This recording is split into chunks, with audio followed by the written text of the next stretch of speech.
दोस्तों, आज हम इम्तिहान के ताल्लुक से बात करेंगे। कुछ ही दिनों में 10वीं और 12वीं के इम्तिहान होने जा रहे हैं और ख़ास तौर से बच्चे जब भी इम्तिहान या टेस्ट की बात होती है काफ़ी घबराते हैं। असल में बच्चों ने घबराना नहीं चाहिए, क्योंकि फर्स्ट स्टैंडर्ड से लेके 10th स्टैंडर्ड तक बच्चे काफ़ी इम्तिहानात दे चुके हैं। अगर हम हर साल 4 इम्तिहान भी अगर पकड़ते हैं तो 10वीं तक बच्चे तकरीबन 40 से 50 इम्तिहान दे चुके होते हैं।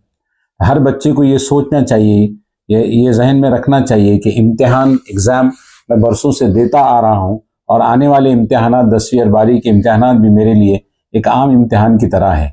अगर ये सोच उनके जहन में रहेगी तो बहुत सारा डर खौफ उनके जहन से निकल जाएगा।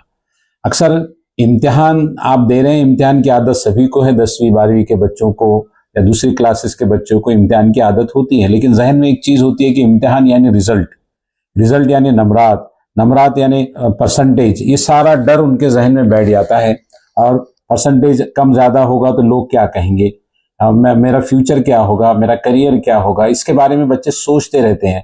और इम्तिहान से ज़्यादा डर इन चीज़ों का उनके जहन में होने की वजह से वो इम्तिहान से घबराते हैं। दोस्तों, बच्चों, अगर आप ये याद रखें कि मैं बहुत सारे इम्तिहान दे चुका हूँ और जो चीज़ बार बार की जाती है, क्योंकि repetition brings perfection bring attraction bring selection and then selection bring collection.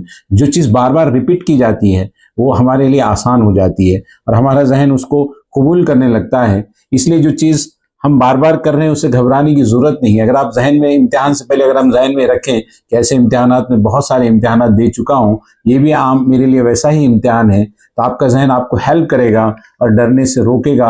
आपके अंदर फोबिया या खौफ पैदा नहीं होगा। इसलिए आप पुराने इम्तिहान को याद कीजिए और आने वाले इम्तिहान की तैयारी कीजिए। जब भी आप इम्तिहान में बैठते हैं तो अपने आप से बात कीजिए, सेल्फ टॉक कीजिए कि मैं इम्तिहान से डरता नहीं हूँ, मैं बहुत सारे इम्तिहानात दे चुका हूँ, ये भी मेरे लिए वैसा ही इम्तिहान है जैसे मैं पहले दिया हूँ। तो आपका डर और खौफ निकल जाएगा। अक्सर ये होता है कि बच्चे इस डर और खौफ की वजह से जो उनकी मेमोरी होती है वो बहुत सारी चीज़ें भूल जाते हैं, क्योंकि वो डर और वो आने वाले फ्यूचर के रिजल्ट से वो घबराने लगते हैं और जिसकी वजह से एक स्ट्रेस बढ़ता है, डर बढ़ता है और स्ट्रेस की वजह से जहन से बहुत सारी चीज़ें स्लिप हो जाती हैं और इम्तिहान के बाद जैसे ही पेपर ख़त्म होता है वो सारी चीज़ें हमें याद आने लगती हैं। तो ये सारा डर और खौफ का नतीजा होता है। इसलिए आप रिलैक्स रहें, क्योंकि आप बहुत सारे इम्तिहानात का तजुर्बा रखते हैं। इम्तिहान के लिए खुद से कंपटीशन करें, खुद पे भरोसा रखें। Self confidence makes man all rounder. जिन बच्चों को खुद पे भरोसा होता है बहुत तरक्की करते हैं, आगे बढ़ते हैं। और जितना आप खुशी के साथ इम्तिहान देंगे और ये सोच कर कि मेरा रिजल्ट अच्छा ही आने वाला है, क्योंकि आप इतने सालों से कॉलेज या स्कूल कर रहे हैं तो आपने बहुत सारी चीज़ें सीखी हैं, तो आपके माइंड में बहुत सारी चीज़ें बैठी हैं। जब आप इम्तिहान में जाते हैं और लिखने लगते हैं तो आपका दिमाग आपको बहुत सारी चीज़ें देता है, लेकिन रिवीजन उसके लिए बहुत अहम रोल अदा करती है। बहुत सारे बच्चे बहुत पढ़ते हैं, बहुत स्टडी करते हैं, लेकिन रिवीजन नहीं करते। रिवीजन से चीज़ें बार बार नज़र के सामने से गुजरने की वजह से वो हमको आसान लगने लगती हैं। आप अपने अपने अपने फार्मूले बना सकते हैं, कोई स्टोरी के ज़रिए, जिसको ड्राइंग आती है ड्राइंग के ज़रिए, कहानियों के ज़रिए, या किसी चीज़ को एसोसिएट करें दूसरी चीज़ से, और इस तरह की कहानियां बनाकर भी आप बहुत सारी चीज़ें याद रख सकते हैं।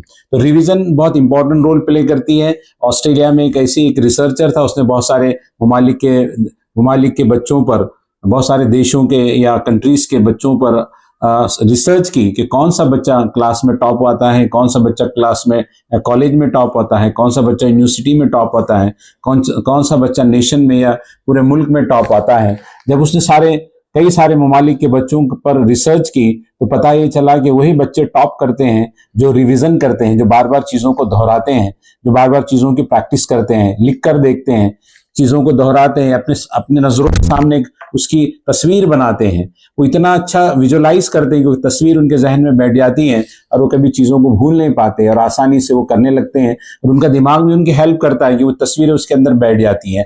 इसलिए आप प्रैक्टिस करें, बार बार चीज़ों को करते रहें और हमेशा लिख कर देखें चीज़ों को। जो लिख कर देते हैं, नोट्स बनाते हैं, लिख कर देखते हैं, तो ऐसे बच्चे आसानी से चीज़ों को याद करते हैं, मेमोराइज करते हैं। और मेमोरी का बहुत सारा ताल्लुक हमारे मेंटल स्ट्रेस के ऊपर होता है। अगर आप स्ट्रेस नहीं लेते हैं तो बहुत सारी चीज़ें हमें याद रहती हैं। और जब कोई आप खुशी के साथ और कॉन्फिडेंस के साथ कोई काम करते हैं तो आपकी मेमोरी आपको सपोर्ट करती है।